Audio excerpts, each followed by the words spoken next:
సమస్యలు ఎదుర్కొంటా ఉంది. అనేక సమస్యలు పరిష్కారం చేసే దిశలో ప్రభుత్వం పనిచేస్తా ఉంది. అందులో అనేక సమస్యల్లో ఇది ఒక సమస్య. దీన్ని కూడా ఖచ్చితంగా పరిష్కారం చేసి శభాష్ అనిపించుకుంటాం, అందులో ఏం సందేహం లేదు. Yes sir. లక్ష్మి గారు ఉన్నారు, వాలంటీరు. లక్ష్మి గారు నమస్తే సార్. నమస్తే అండి లక్ష్మి గారు. లక్ష్మి గారు చెప్పండి, మీరు ఏం చెప్పాలనుకుంటున్నారో చెప్పండి.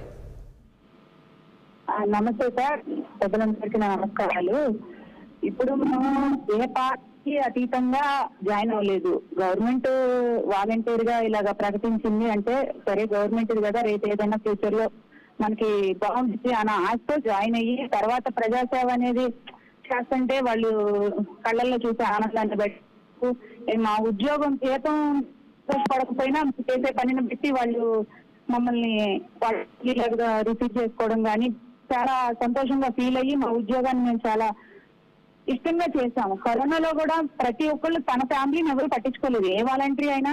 అంటే ఇప్పుడు ఎలా ఉందంటే బియ్యంలో రాళ్ళు ఉన్నాయని బియ్యం మొత్తం పారిపోయాయి కదా, ఎవరో ఉన్నారు మిస్టేక్ చేసుకోళ్ళు, వాళ్ళ మూలాన కష్టపడే వాలంటీర్లకు కూడా అన్యాయం జరుగుతుంది ఇక్కడ.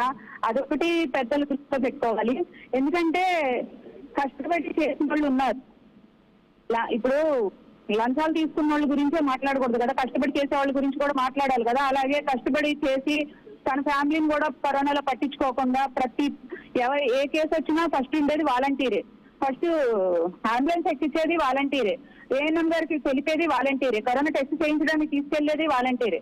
మా ప్రాణాలు కూడా మేము లెక్క చేయకుండా కరోనా అంటుకునిద్ది మా ఫ్యామిలీకి ప్రాబ్లం అని తెలిసినా కూడా మేము ముందుండి చేశాం.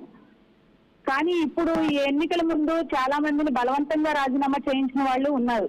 చాలా మంది ఇష్టంగా అయితే చాలా మంది చేయలేదు, కానీ ఇష్టంగా చేసిన వాళ్ళు చేయని వాళ్ళు అనేది తర్వాత చూద్దాం. అసలు చేయని వాళ్ళు కూడా అనుభవిస్తున్నారు. ప్రతి ఒక్కరిని దృష్టిలో పెట్టుకొని మాకు ఎటువంటి న్యాయం చేయగలరో మీరు ఆలోచించి చేయగలరని చంద్రబాబు నాయుడు గారిని కోరుకుంటున్నాము.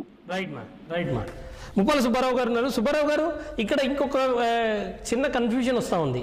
కొంతమంది అప్పుడే రాజీనామాలు చేశారు, వైసీపీకి అనుకూలంగా రాజీనామాలు చేశారు, వైసీపీకి అనుకూలంగా వైసీపీ జెండాలు పట్టుకొని తిరగడానికి అని ఒక ఆర్గ్యుమెంట్. ఇప్పటివరకు మనం అమ్మాయి లక్ష్మి గారు మాట్లాడుతున్న మాటలు వింటే అర్థమవుతుంది బలవంతంగా రాజీనామాలు చేయించారు. మళ్ళీ ఇదొక ఇష్యూ అయ్యే అవకాశం ఉంది. ఈ మొత్తం ఎపిసోడ్ని ఎట్లా చూస్తారు మీరు? ఇక్కడ ఒకటి స్పష్టమండి,